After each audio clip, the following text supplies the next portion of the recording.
This is jam hot.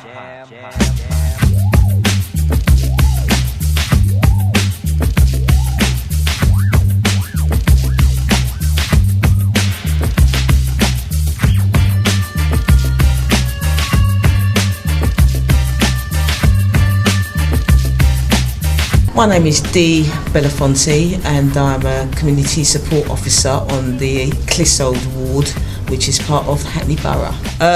Walking through the estates, you see your usual faces in the mornings, especially people doing the school run, people going to work.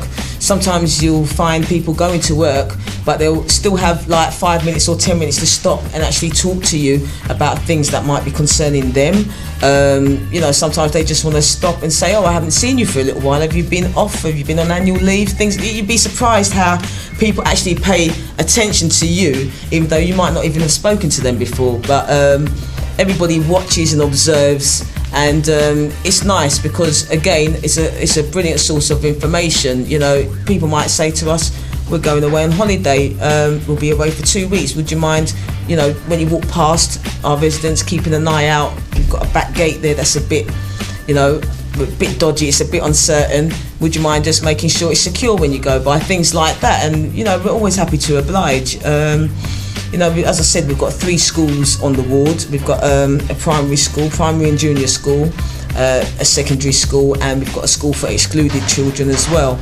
And incidentally, all 3 schools are on the same road, so you can imagine the hub of activity in the mornings, at lunchtime, and after school, you know. So I take a stroll through about, I don't know, about, say, 10 o'clock going on through till 12 o'clock through those areas predominantly. And again, you'll see children going and coming lunchtimes. You see them when they're playing football during their, you know, physical education time. And, you know, I'll be the first one cheering on the underdog and saying, oh, come on, you can do better than that. My granny could have scored that, you know. And it opens up another banter with the children as well, because they're like, oh, what do you know about football? And they'll be surprised what I know about football, you know. So again, that opens everything up. I love talking to the youths out there because again, they know so much and we learn a lot from them, things that I didn't know about as a youth.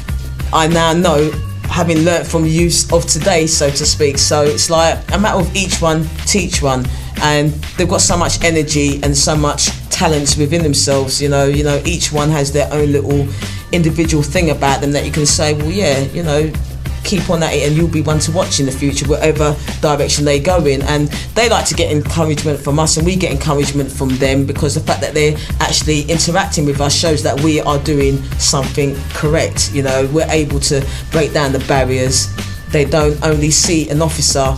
By the end of the conversations we have, they see a person just like themselves, just like their parents. You know, there's been occasions where I've actually shown them a bit of my footballing skills when the ball has come over the fence, and I'll, like, you know, do a few kick-ups and keep-it-ups, and they'll be like, oh, what officer is that you? They, oh, I've got skills, you know, and we'll all have a laugh, and they'll see me again. I've been out shopping and I've seen people that I know on, you know, from my patrols, and they'll be like, oh, you know, you're in the supermarket. I'm like, yeah, I've got to eat as well, you know. And so it's really funny that how they perceive us before they speak to us, and then when they, you know, start to speak to us, they see us in a totally different light, and, you know, they actually think we're quite cool, so to speak, you know.